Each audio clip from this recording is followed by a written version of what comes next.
I have to be the first one to say it, this podcast is dedicated to him. So. It's to Howard Stern. Alrighty, everyone. Hello. Welcome to the podcast. Here we are with Julius. Hi. The guy that is in charge of this shit. And here I am, doing the intro because I don't give a fuck. I like that. I like hearing different people introduce the podcast because it kind of sets up the rogues gallery, as it were, of Bumbling Cinema, right? Like, we had Sebastian and Brian on and everything, and those two are very much like, Professor X and Magneto. Like those two are completely opposite. I would actually compare them to Martin Luther King and Malcolm X. Sebastian and Brian. Yeah. Oh, interesting. Because you know what? I was thinking. I would, because I'm not gonna lie to you. Like Brian, he acts like Malcolm X a lot, and fucking Sebastian, he's kind of like in the middle when it comes to Martin Luther King. Sebastian is Martin Luther King. Yeah. Interesting. Do you think he would like hearing that, or would he be a little embarrassed? Pissed off at He'd be pissed off at you. Yeah. Why would he be pissed off at you? Do you think? I don't know. Why are you comparing me to a historical figure that got killed? Oh, well, they both got killed. That's true. So you're saying that he might take it as prophetic words, right? Probably. Like, Justin's gonna do something to me, like something happened to MLK. I mean, I wouldn't do anything to him, but if he provokes me, then I might. What would Sebastian have to do? Let's role play it right now. Okay. Okay, I'm Sebastian, and I'm coming up to you, and I'm gonna fucking kill you.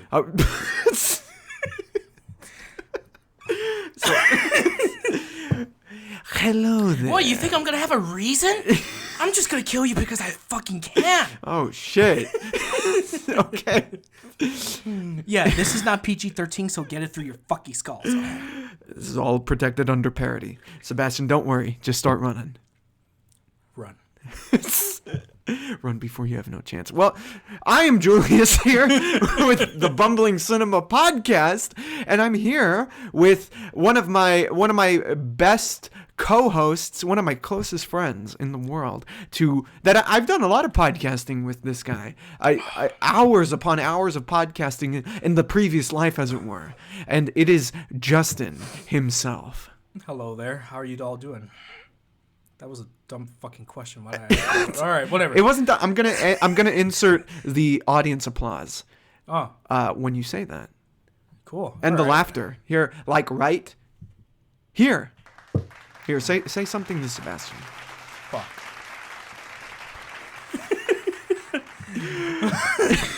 Well, okay, we're still recording. Here, I'm gonna just sync real quick. Okay, cool. I'm gonna be clapping throughout the whole thing. Good. Because we need to. But so a holiday is coming up. I don't know if you're aware of this. Yes, the holiday, May the 4th. May the 4th is coming out. With you. Today is the 1st. As of this recording, but the 4th is coming out, and we have a lot of really cool stuff planned for this day, for this channel. Oh, yes. Now, Justin, I don't know if you know this, but a special project that we worked on together will be coming up the same day as this podcast. Really? And hopefully. Hopefully the channel doesn't get destroyed. I don't think it will. No, it's going to get demonetized. Well, that's okay at this point. But the special edition of Star Wars Lightspeed will be available to listen this day on May the 4th.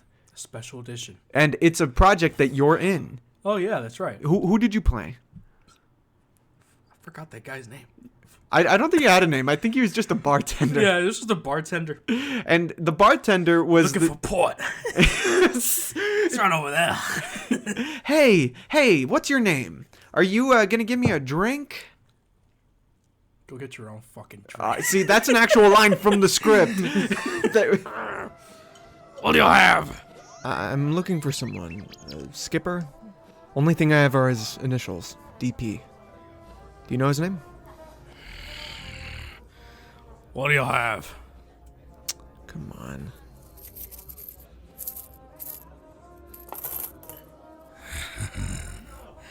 You're looking for Port. He's over there at his booth. That corner over there. Hey, you. Yeah, you. What do you have? So, Justin, talk a little bit about when we were I mean, this is years ago at this point, but talk a little bit about the process of, getting the role of the bartender, hearing about this project, and recording. Well, if you want a full detailed description of what happened, the day that me and Julius faithfully met, and then ever since then, our lives have been synced together as one. Yeah. And I have done a lot of crazy, horrendous shit that Julius is fully aware of and has seen and is unfortunately scarred from. And filmed. Yeah, and filmed. Yeah. So if you want a good enough description of that, there's that.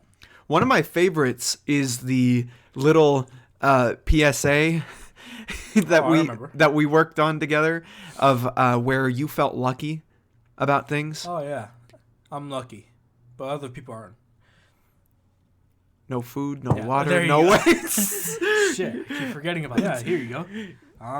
Those were the good glory days. The glory days where we were just getting into our rhythm of our repertoire, our filming of that repertoire. We're just getting started at that point. Now, you thought The Boys was big. Oh, just wait until our shit comes out. It's gonna be fucking gross. Oh, jeez. Well, Justin, you had a cameo in the podcast. You had, I mean, the outtakes I have of you trying to make yourself laugh are horrendous. Oh yeah, they're a little scary to watch. They will never see the light of day. Oh yeah, no, I completely accept that. Although I'm not gonna lie, fuck, it was funny. But anyways, no, it was hilarious. But it's one of those things that's hilarious, but cannot be seen by anyone.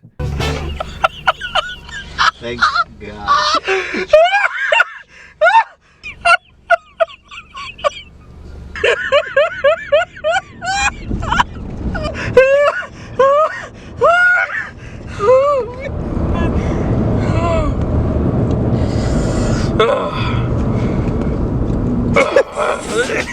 So let's kind of set it up. We're not going to get into the details or anything, but we're driving. Andrew's driving the car. I'm in the passenger seat with the camera. Oh, yeah. You're in the back seat because you're riding in the Uber that Andrew's an Uber driver. He's taking you to where you need to go, and you're listening to the podcast. Poor Andrew. Starring Julius and Brian, right?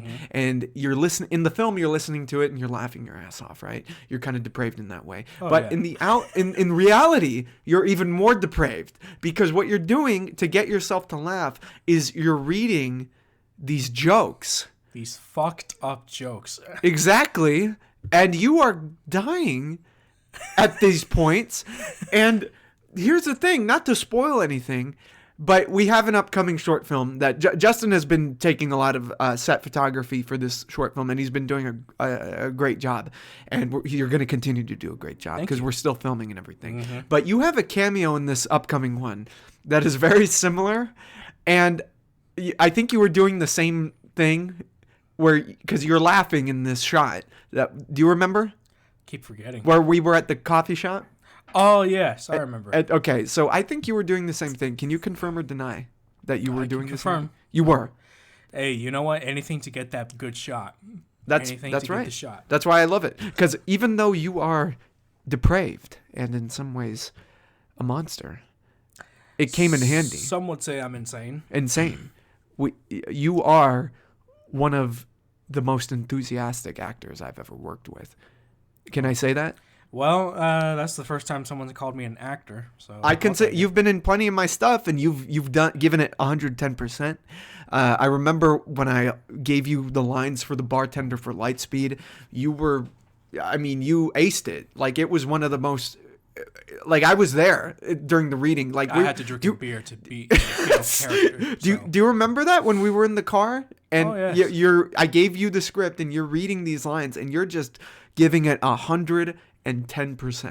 It was without a doubt the best audition for that damn film or podcast thing that we did of that project. You were the one who knocked it out of the park when reading. Oh, thank you. I that's honest. I'm serious about that. See, hear that? You hear that? So many voices I do. Well, let me ask you a question. Was acting ever something you had in mind before you met me or before I don't anything? know about like actual acting, because here's the thing. I could never really like do something like that. However, I'm not gonna lie, maybe voice acting, probably not so bad, because here's the thing. Voice acting, in my opinion, it's easier than like, actually, physically acting and stuff like that, because I don't know, I could never do something like that. But voice acting, I think that would be pretty cool, because I mean, just listen to me, okay? I have like one of those like voices that, could literally potentially, be anybody. Like I could be a fucking crooked man. Or I could be one of those serious men. Like I stand for what I fucking stand for, okay? And if you don't like what I stand for, you can go home, suck a dick, and be away. Can you be a kid-friendly like cartoon character, like a rabbit that goes around and steals people's mail? Hey James, what are you up to these days? Oh, okay, that's cool. I'm usually at home, just drawing, playing video games, stuff like that. I mean, like, yeah, sure, my mom comes over to my room and kicks my ass every day, but I don't give a crap. Well, yeah, how's everything with you? I'm 5 years old, by the way. Yeah, the character's name that I just did was Billy Bob. Billy Bob the Bunny? Yeah, Billy Bob the Buddy, okay? Yeah, so if you ever do an animated short, fuck it. Billy Bob the Bunny. He's your man. I'm your guy. Here, let's do a scene. I'm going to play Chris the Crocodile, okay? Okay. And you play Billy Bob the Bunny. I'm coming up to you asking if you stole my mail, okay? Okay. Excuse me. Did you steal my mail? I didn't steal your mail. Why would I steal your mail? I saw you across the street hopping towards my lawn. I think you saw my twin brother. He usually likes to steal people's mail. What's his name? James. That sounds like a fake name. Well, you can go ahead and check for yourself. He's right there if you want to fucking check. Asshole. What, you thought this was a kid's show? Oh, man. So, we're here obviously celebrating May the 4th. May the 4th be with you. May the 4th be with you, brother. So, Justin, tell me kind of your history with Star Wars. As Star Wars, a child. I'm not gonna lie to you. That's pretty easy for me to say. I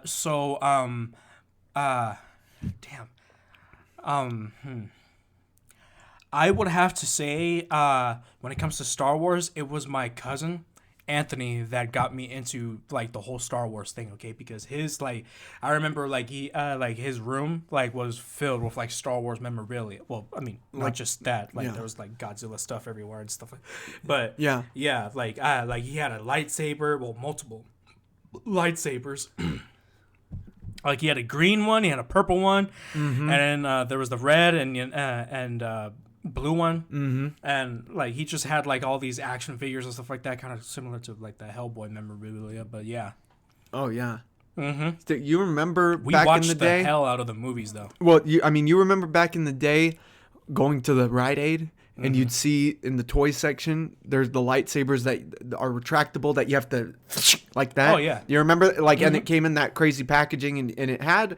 Like when I was a kid, the purple one was the rare one. You know what I mean? Like, cause there was always red and green, and sometimes there was blue, but purple, you had to be like it's as rare as Mace Windu. It's like what the hell? Which it was crazy. Like if you saw a purple one in the wild, as it were, you'd be like, that's a rare find. Yeah, you gotta grab that piece of shit. You know yeah. But that's when I got into Star Wars. You know, back when that shit was like you just throw it out. No, yeah, like me, my brother, and my cousin. Like I remember when we were young. Like we would have like fucking like Duel of the Fates battles. Like every time we saw each other. Like it was just. Here's the thing, okay? My mom, she told me one time while we were watching Star Wars, like, I remember you three dumb motherfuckers just like duking it out in the back, having like the most like badass battles, yet they were dumb as fuck.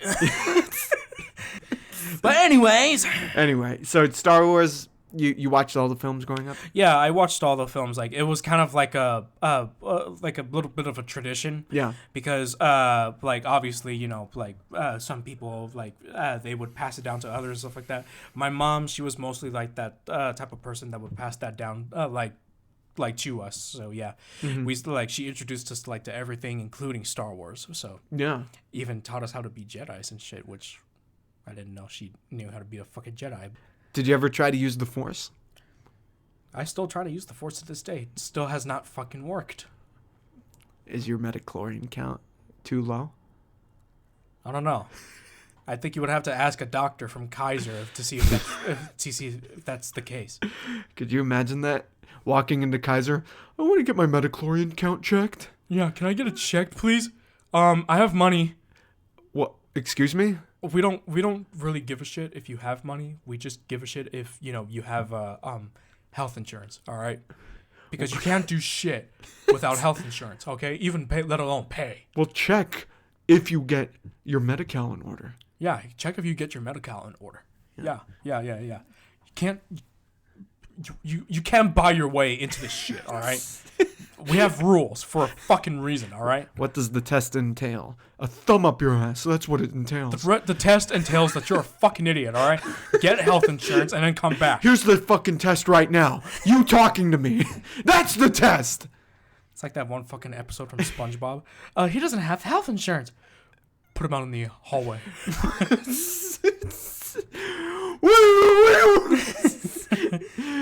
We need to remove this patient away from the vending machine so we can get to the Nutty Nut Bar.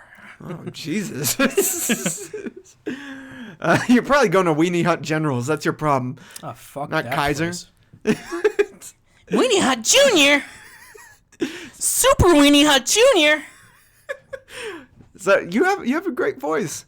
You got to do more of the voice acting, which I think you will. Thanks. That's actually really nice to me. I mean, and I'm not gonna lie to you. If you want proof of someone with extraordinary voice talent, look no further than Robert Pattinson. Yeah. I mean, we did see that recent movie, The Boy and the Heron. Oh, you couldn't fucking tell for a second that was Robert Pattinson. No, that was pretty good. So I'm gonna give that motherfucker a 5-star for good voice acting. What about him as the Batman? I think he's pretty good for a Batman. His Batman seems unique from all the other ones. So. Yeah. Well, you know something? What? I'm very happy. This is a side tangent. All the podcasts end up being like Batman side tangent podcasts. Batman. But speaking of Batman, it is now confirmed that in Crisis on Infinite Earths Part 3, the animated film, the final part of it, and I think the end of the Tomorrowverse, as far as I know, it is Kevin Conroy's last performance, along with Mark Hamill, as Batman and Joker. Yeah. There was a teaser that just released, because Part 2 just released. And in this teaser, they show them in the fucking animated in the animated series. It's them! Nice. And you know what? I'm glad that that's gonna be his official last recording. Because I'm not gonna lie to you, Warner Bros. I don't know what the fuck they were doing when it came to Suicide Squad. Kill the Justice League. Oh yeah, we'll kill Kevin Conroy Batman. Yeah, fuck him. The Arkhamverse Batman. Yeah, the Arkhamverse Batman. Okay, you're gonna kill the most iconic Batman that we all fucking know, that we've played as. I mean, we've been that Batman, that was kind of a little disrespectful, the way they did him in that. That was a fuck you to every DC fan. Yeah, well, especially every DC fan, but especially every fan of the Arkham games. Yeah. I mean, we spent a lot of time with this dude.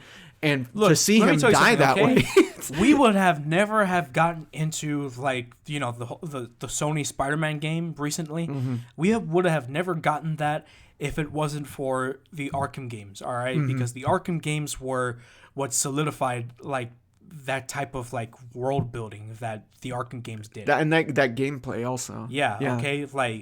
Arkham, the Arkham games were fucking great, and which one was it? Arkham Knight? No, Arkham City was the best. Arkham City, I think, was one of... For me, it's between that and Asylum. Knight is a better send-off than what they did with this fucking game, but Knight does have a lot of problems as a game. It would be the best if it weren't for a little bit of those issues. Well, yeah, the issues of like the repetitive gameplay at times, the thing with Red Hood, you know, and so it was too ambiguous at the end, but I understood what they were going for. But it was a better send off to Kevin Conroy than what they do in this game, which they like. Stupid shit. I couldn't believe when I saw what they did to his Batman, and the fact that they married the continuity so heavily with the Arkham games. Like it really was kind of, it was almost like the developers hated those games and wanted to make a game insulting not just the games but the people who loved them. I'm gonna give you a rundown of what really happened. Please. Oh yeah. So thank you for letting us onto this game, and we're gonna make it pretty good for you. Okay. I have a really good idea. Yeah. How about we kill Kevin Conroy, fucking Batman? I think that would be fucking great. I think that's great. Yeah, we should do that. Yeah, we should do that. Yeah, we should. Yeah, and then next thing you know, the directors of the previous Arkham games they come in. Wait. Why are you gonna do that? Like that's, you're talking about the most iconic Batman. No, fuck you. Yeah, fuck you. Yeah. You don't have a voice in this. You can eat my ass. Our game's gonna be great, and we're gonna get a shit ton of players and reviews, and we're gonna put Joker as one of the player characters. All right, because everyone wants to play Joker. And he's gonna make an anal joke. Huh? How about that? 2 years and 9.5 months later, the game is fucking awful. Joker, why would you make him a playable Suicide Squad member? Have they not read the fucking Suicide Squad comics? I guess not. I guess not. I guess I'm the ass. I'm the one at fault here. All right. Whatever. It wouldn't surprise me if those idiots got fired on the spot. I don't know. The game's still happening. I mean, it's, I'm sorry. for now. I think, you know what? I think Warner Bros. Should just probably do what they did to the fucking Batgirl and, oh, yeah. And, well, everything, right? Willy Coyote, shit. We'll just write it off as a tax write-off because, you know. It's too late for that. Fuck it. It's out there, man. Unless you're the crew and Ubisoft cancels your ass. Mm-hmm. You know, I'm surprised that Warner Brothers isn't pulling the same shit. And everyone would probably be okay with it. with, killing games and everything. Little bit of a fucking wisdom for all of you movie doers that are trying to fucking get into movies and shit like that. Don't do Warner Bros. Why? Because Warner Bros. Will fuck you up. Damn. Well, we're still excited for Superman. Yeah, we're still excited for Superman. As long as Superman. that stupid ass fucking CEO doesn't write it off as a tax write-off. Fuck Superman. No one likes Superman. I want to get this down so that I could get more money. So we need more money. No one wants fucking Superman. People want Batman, all right? Oh, that's true. Batman doesn't save people. He saves me. He saves me money. Well, you're relieved to hear that Kevin Conroy, his last performance will be in Crisis. I am relieved. Yeah. I hope it's not some AI bullshit that they're pulling, or it's like the best case scenario is that these are the final recordings of him. I really hope this is not some sort of, thing like what they're doing like, with Carrie Fisher in Rise of Skywalker or Luke Skywalker in the Mandalorian. Please, no, don't do that. Like, I'm actually excited that it's that both him and Mark Hamill are. Like, I know. Like, I was just like, what the fuck? Mark Hamill. Yeah. Those are like. This is it. This is it for them, and I'm glad for that. See, here's the thing, okay? Like, people tell me, like, growing up, like, who was my superheroes in my opinion. It's Kevin Conroy, and then it's also Toby for me, because those guys, like, they got me into, like, the whole comic book shit. Oh, see? It's beautiful. It's fucking beautiful.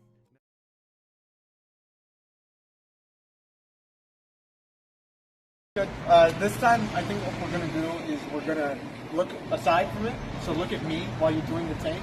Bro, look, here, let me tell you something. No, wait, hold on. I filmed you first, and then you filmed me, and then here we are back again. And I'm in charge this time, okay? I'm the bullshit, director. No, man, Justin, okay? Justin. You are here as the speaker. I am here as the guy trying to do it. So let's do it, okay? There's nothing wrong. We're just doing different takes, all right? It's all good. Different takes. It's all good. It's all good. Different fucking takes. It's all good. We're just trying to get it done. All good? Yeah. The fuck do you know about? Hey, man. Hey, relax, okay? Hey, what are you doing? Hey, what are you still doing filming, man? Hey, relax. Whoa. Hey. What the fuck is this security? Why are you laughing? This isn't fun. Security!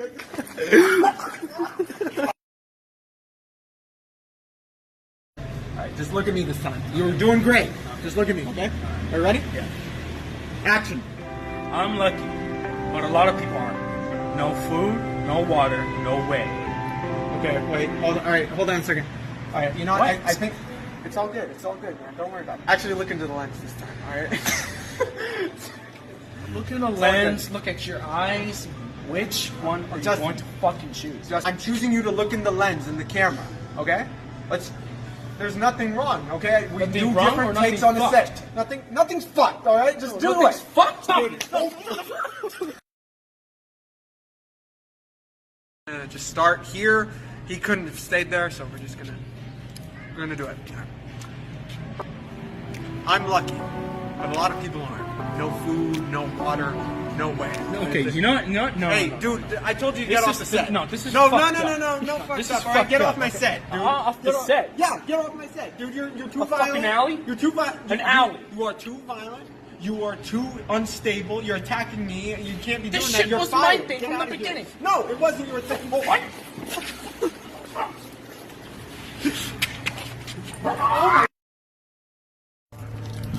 It's a crazy day of filming.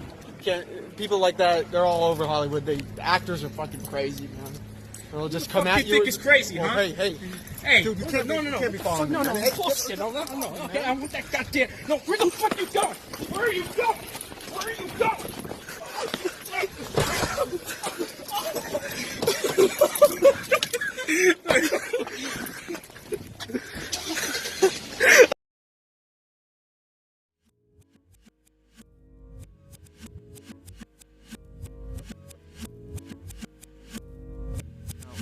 Now let's transition to the film of question, Okay. as it were.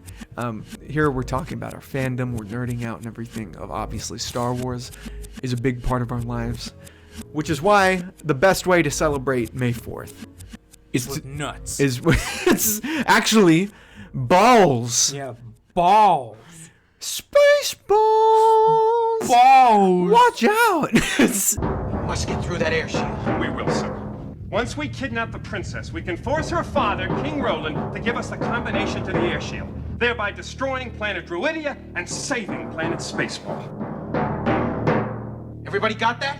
So what kind of space balls are these? Are these like balls from a Galactus or something? Does Galactus even have balls? Is it one of the Celestials' balls? The Anti-Monitor's balls.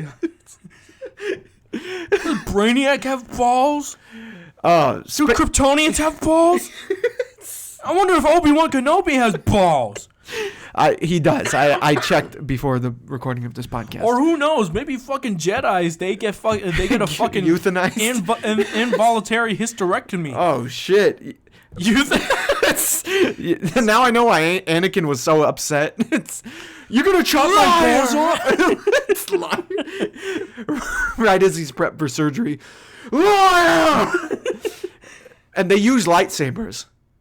Oh god. Yeah, fucking Padme just comes in. You're tearing me apart. Oh god. No, they're tearing me apart. Tell them to stop. Anakin, I love you. Liar. I'm not gonna lie to you. Hayden Christensen had a lot of fucking fun during that shit. Liar. All right, let's talk right. about the film. Yeah, the Spaceballs. classic Mel Brooks. Spaceballs. Mel Brooks, my boy, Spaceballs. Mm-hmm. I love this film. This is, in my opinion, an honorary entry into the Star Wars canon. Mm-hmm. This is canon, whether you like it or or not. not. Yeah, exactly. This is one of my favorite comedies of all time. It's one I grew up with. I think you saw this with me for the first time. Is that right? Or did you watch this before? So my cousin actually introduced this shit to me first. Oh, I'm thinking of the Big Lebowski. Oh the Big right. Lebowski. But yeah, that Spaceballs was introduced to me by my cousin first, and I was just like, "What the fuck is this?" Yeah. And then I saw it. I was just like, "Oh my god, this is funny, spectacular. It's something unique, great, but also what the fuck." Yeah. So how old were you? I was 9 at this time. 9. Mm-hmm. Wow. I was younger when I first saw this film. Oh well, I'm not gonna lie to you. My aunt and uncle at that time, they didn't give a shit. They told us, "Hey, watch whatever you want." Oh sure. Honestly, I'm surprised my mom showed this to me, knowing, because she grew up, with Mel Brooks and everything, because Mel Brooks obviously has an extensive career. Young Frankenstein, or Frankenstein, however you. There's Blazing Saddles, of course. There's History of the World. There's The Producers, one of my favorites, and everything. So he has a very raunchy, self-deprecating humor style in his films. It's obviously all parody, it's all absurdist and everything. At times it's very social and very political, especially in something like The Producers, where they're making fun of not just nationalism, but they're also making fun of the Jewish heritage and everything. And they do a lot of that in this film also. Oh, yeah. I think throughout his whole career, actually, he's done it. We're combing the fucking land, okay? Comb the desert! We ain't found shit! But... Who the fuck? Can I just say something? Yeah. Real quick? Who the fuck in their right mind, after hearing something terrible, they say comb the fucking desert? Well, that's a phrase. Okay. Comb the desert. But I can't believe my mom showed me this when I was young. I think it was just because I loved Star Wars and I saw those films at a very young age, and she was like, "Oh, it's he'll probably get a laugh out of this." And I gotta tell you, dude, I was probably in kindergarten when I watched this. I remember because I was in first grade. I remember because I took the DVD package. Oh, God. To show and tell at my goddamn class. And I showed everybody, "Hey, listen, this is a lit movie. I know you love Star Wars, but this is the shit you should be getting onto right now." And they're like, what's the movie? Spaceballs. And then I pull out the DVD, and the teacher is horrified. And all the kids are laughing because I said balls. And they're like, "That's fake. That's not a real movie." It's like, no, this is better than Star Wars. And then I was laughed out of the classroom and everything. But this movie is a classic. It is a classic. Yes. So, Justin, regarding your love for Star Wars, because you obviously love Star Wars, even though it hurts you at times, even though it hurts me at times. Yeah, it hurts me at times. What does this movie do for you, cathartically speaking? Does it help release a lot of that anger? Can you laugh at Star Wars now? Oh yeah, I could laugh at Star Wars definitely. Yeah, and does this movie help, or is it making fun of it too much, or is it the right amount? No, it helps. Yeah, I'm not gonna lie, because there's a lot of like. Let's just say Star Wars was plagued from the beginning whenever fucking people started adding in shit, unnecessary shit. But including George Lucas himself. Yeah, unfortunately. But this movie has a way of reminding us that, hey, you know what? No matter how fucked up it is, we could always get a good laugh at it. Yeah, I mean, because this movie is in many ways laughing at a lot of what Star Wars is, because Star Wars can be kind of ridiculous at times and everything. And this is back when the original trilogy came out. This is pre-prequels. Oh yeah, this is pre-prequels. Yeah, so like there was plenty to laugh at. Like there's the gag with the princess's hair buns that are a headset. Oh, I couldn't hear you. I'm sorry. Okay, what? Will you take those damn things off? What's going on? It's either the 4th of July or someone's trying to kill us. There's the Pizza the Hut character. Pizza the Hut. There's obviously the maid, which is like the allegory for the Death Star and everything. There's a lot to make fun. There's the opening shot with the damn ship that never ends. And I remember us watching it, and we were just laughing the whole time when watching it at my place. I think it's years ago at this point. But, man, this movie is timeless. So what's your favorite gag from this film? I'm not gonna lie to you, like, when, okay, so we all know about the whole hyperspeed shit.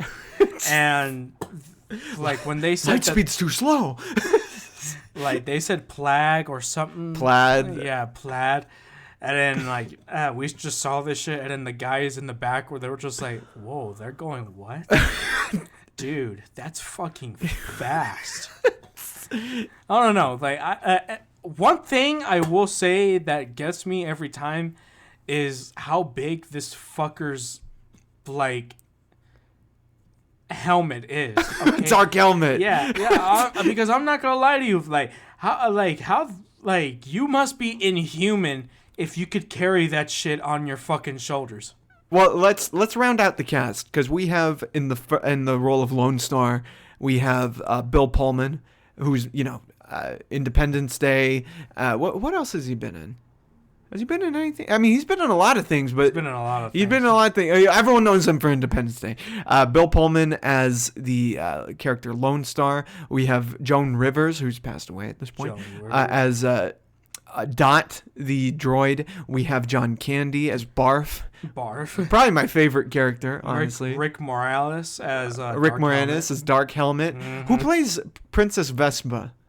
Princess Vespa, that is Daphne Zuniga. Weird ass last name, but yeah, that's her. I had the biggest crush on her growing up, man. Yeah, interesting. Oh, I love her. I love her. Who plays the father of the princess? Because he's been in a lot of other stuff, especially Robin Hood Men in Tights. I don't think that was... was it ever established that there was a father? Yeah. He's the one who hires Lone Star and John Candy. Oh, well, I don't know who that guy was. Shit. The movie plays up. Oh, okay. King Roland. There you go. King Roland. Yeah, there you go. Who played him? Dick Van Patten. Dick Van Patten. Yeah. That's a nice name. I like that. But the movie's parodying not just elements of Star Wars, but kind of the plot in of itself, where it's very similar, where, the princess gets kidnapped. She's trying to, she's going to be married to some guy who's like sleeping all the time. And she runs away because she doesn't want to get an arranged marriage. She runs away. She gets kidnapped by Spaceballs 1.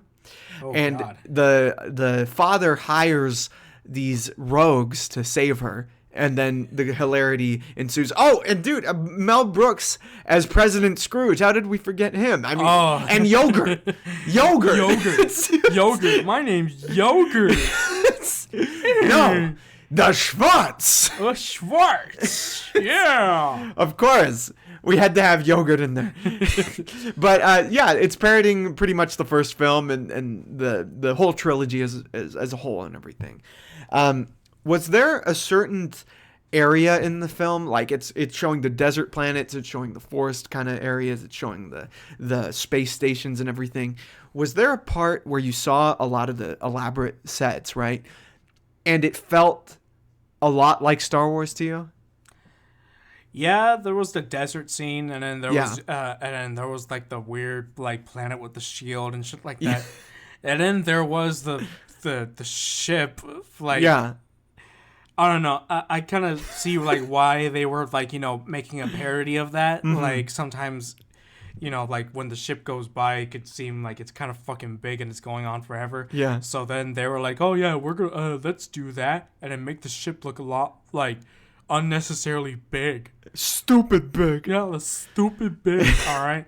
I bet you someone fucking like did that on purpose, made a replica of a ship. Yeah. And then like when the director, I guess, came onto the set, he just saw it and he was just like, yeah, we're gonna keep that for the final like cut of the film. Oh yeah. No, I asked that because the detail in this film for a parody film is pretty good. It's pretty amazing, They have the models like of the ship, like they had to build that. They had the giant statue of Yogurt in the cave. Hey, my name's Yogurt. Yes, they went to a lot of the I don't know if they were the same areas, but they emulated like Tatooine and everything, and the hallways looked really like they just looked like they were straight out of the Death Star. Oh yeah. You know what I mean?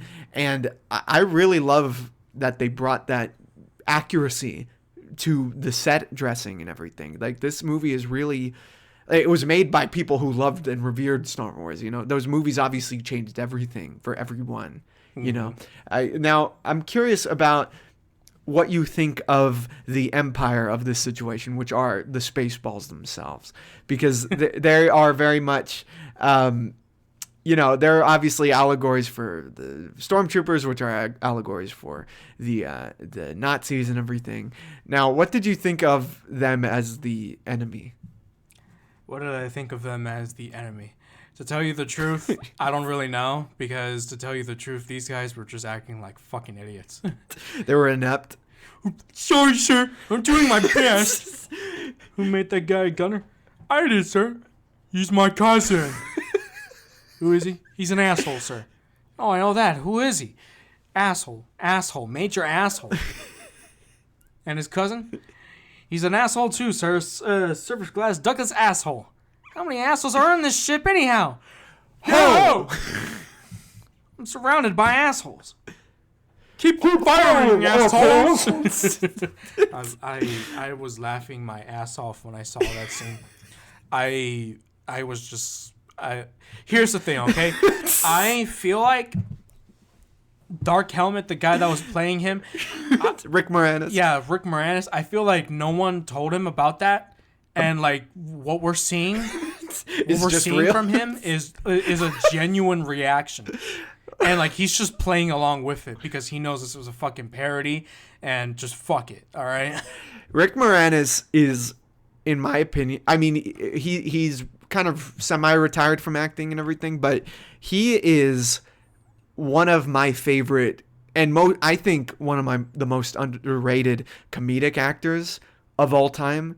Every time I've seen him in a movie, I'm dying. I think this might be one of his best performances. Oh, yeah. I mean, without a doubt, this is one of his most iconic. His most iconic is Louis Tully from Ghostbusters. Oh, yeah. Especially the first Ghostbusters, where he's like, "Oh yeah, this is great, eh? I think I'm feeling pretty good." What's the name of the woman in Ghostbusters, Sigourney Weaver's character? Do you remember? Oh, I forgot. oh, well, if you want to come by, we got Parcheesi. Eh? And for him to go from that to this character that is like, just like an asshole, the biggest asshole in the galaxy. Like, and he's like pathetic. He's funny. He's insulting and demeaning. He tortures people. Who knows what he's doing with the ring to people's dicks, to people's balls. I'm your father's cousin's sister's roommate. What does that make us? Absolutely nothing. Which is what you are about to become. Acquaintances, I guess. I don't know. I just thought I'd let you know.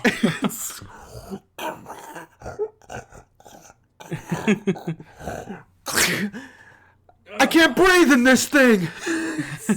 No, he is hysterical in this film. What's your favorite scene with Dark Helmet? The comb scene? I don't know. That shit just makes me laugh all the time. That just makes me laugh. He said to fucking comb the fucking land, so we're combing it. And the different types of combs they have. Yep, there's the big one, and then there's the fucking small one that takes no more than 2 people.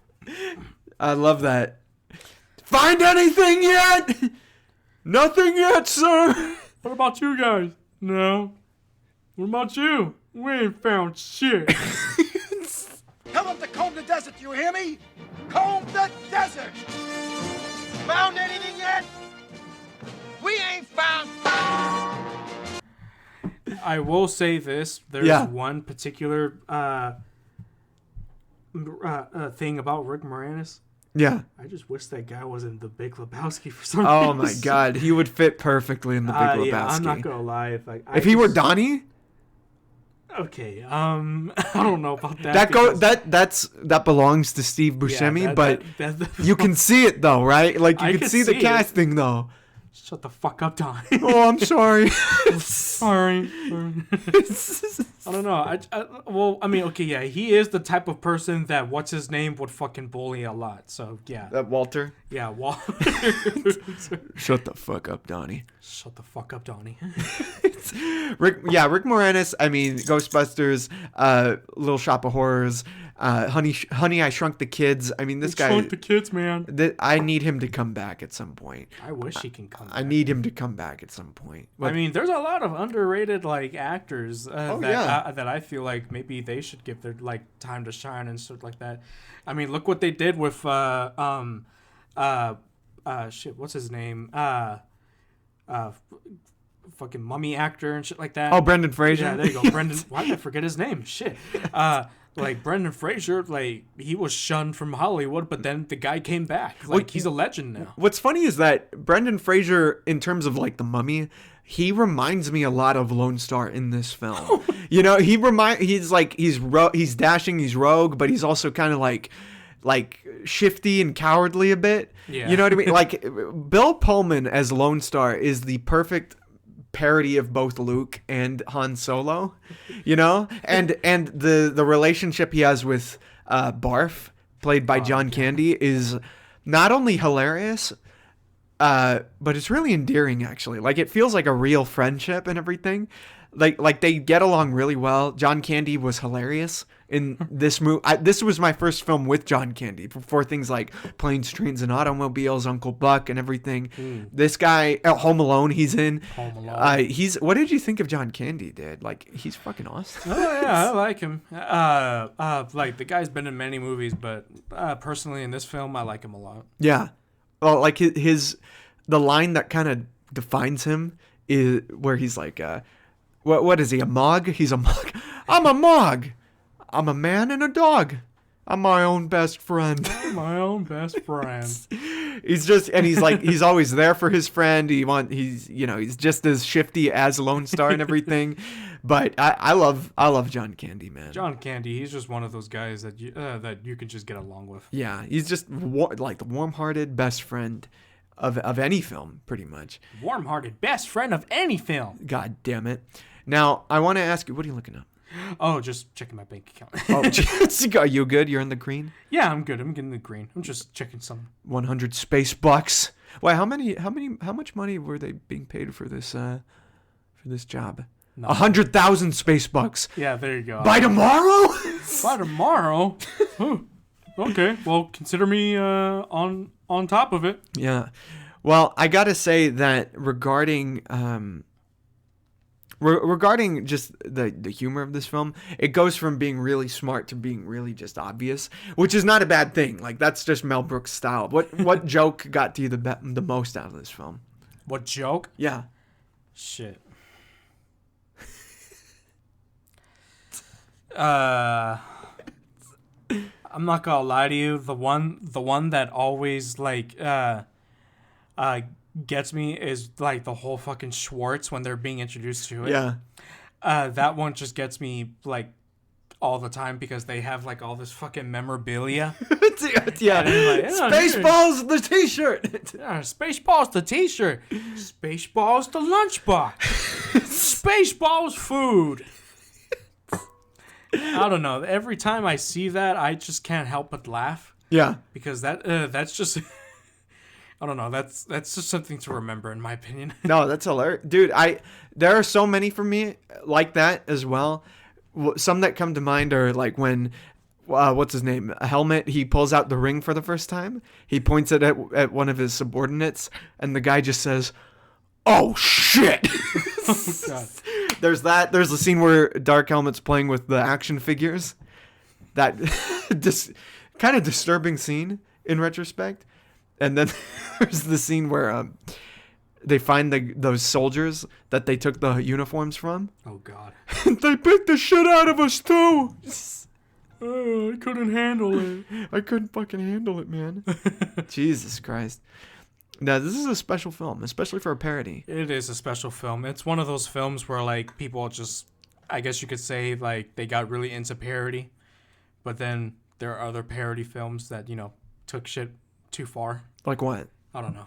Well, I think actually no, you're absolutely right about that. Like those goddamn fucking Narnia movie. Or yeah, epic movie, right? Yeah, like epic movie, disaster movie. It's disaster movie. Completely missing the point, man. Like where they just shove pop culture characters in there, like just for no. They're just there, you know what I mean? Like fucking epic movie was just like, oh yeah, we're gonna try and do a parody of the X-Men while we're at it. Yeah, I'm not gonna lie, I'm scarred from seeing that version of Mystique forever. See, I'm the other way about that. Too bad. I love that.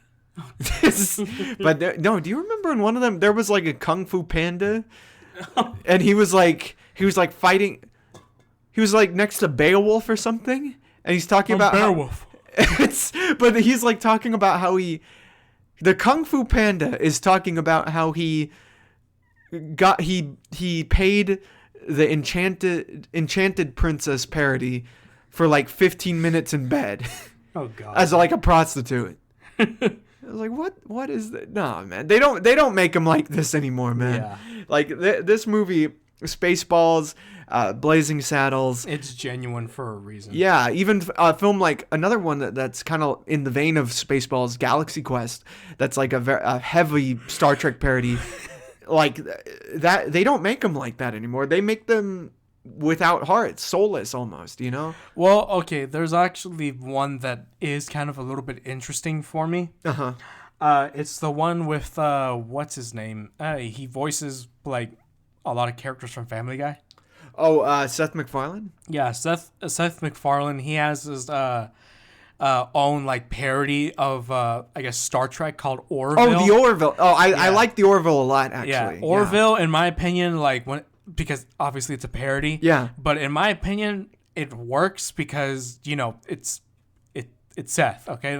Well, it takes, for one thing, Seth MacFarlane is a big Star Trek fan. Like he is big Star Trek fan, and I think one of his dreams was to bring Star Trek back to television, like actual Star Trek, and do a series and everything. And the first season of The Orville is very much like just gross out humor, kind of a straight up parody. But as it goes on, it becomes just its own thing, and it takes it seriously. And it still has that humor to it, but it becomes its own thing. Like this is the fan fiction of Seth MacFarlane for Star Trek, Oh yeah. But with a budget. Oh yeah, with a budget. So I really like The Orville. Have you caught up on all of it or? Not really. I'm starting to catch up on it, but it's just one of those things that just it was its own thing, and then it ended up growing into something more. So that's one of the reasons why I like it. Yeah, that's a good point. There are still parodies parody, out but there it works. that do it well. Yeah, that work. Yeah, we're not gonna spend fucking 150 million on parodies anymore. The closest thing is something like, I think now that superhero things are a big thing, superhero films are a big thing. The Boys is probably the closest thing. I'm not gonna lie to you, The Boys is like the closest thing you can get to like a parody, because as soon as they introduced Soldier Boy, everyone was just losing their minds, especially the shit that we saw him do. Oh yeah, and the shit that he says, people were just like having the time of their lives. Well, I wonder if the people making The Boys knockoff. Well, that's what I'm saying. I wonder if the people who made The Boys, who adapted The Boys, even Garth Ennis to a certain extent, looked at what films like Spaceballs did, because Spaceballs isn't just making fun of Star Wars; it's making fun of the commercialization. I'm pretty sure they took a lot of factors to influence this film. Sorry, not to influence show. Their show, yeah. Yeah, because I'm not gonna lie to you, dude. Okay, there's a I mean, look, if they were taking all of the good things from Superman, all the things that every Superman did, and they were trying to turn it into the dark side of it. And it works. Okay, why? Because Homelander, a dark motherfucker. Okay. Oh, hey, let's make this Superman blonde and have him kill people for no fucking reason because he thinks he's better, and pretty much. It's the characters, it's the ideas, it's the stories, it's the merchandising. They're making fun of everything. It's actually an interesting parallel, especially of something the whole like Ant-Man and Thanos shit. Disgusting. That's what I'm saying. They're looking at the culture of superheroes in the way that Spaceballs was looking at the culture here's the thing. of Star Wars. You know damn well that they were paying attention even to like the memes of a lot of shit. Yeah. And they wanted to bring that into reality in some of their stuff. And what I really give them a lot of credit for is the creativity in a lot of this shit, because there's a lot of disgusting shit. Oh yeah. in this show. Okay. Yeah. And from what I've heard, it's only gonna get worse. Well, before this turns into a podcast about the boys, Spaceballs, it not only just makes fun of Star Wars, it makes fun of just science fiction. You know, it makes fun of Alien with that brilliant scene, Planet of the Apes, Star Trek. I don't think there's a Forbidden Planet reference, but you know, those are the big ones that they're making fun of.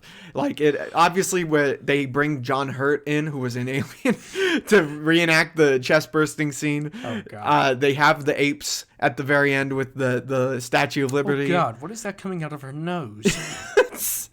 oh no, Spaceballs. Oh shit! Wait, wasn't there like a little bit of a like Transformer kind of thing in there? I guess because the ship turns into a maid. Yeah. Suck.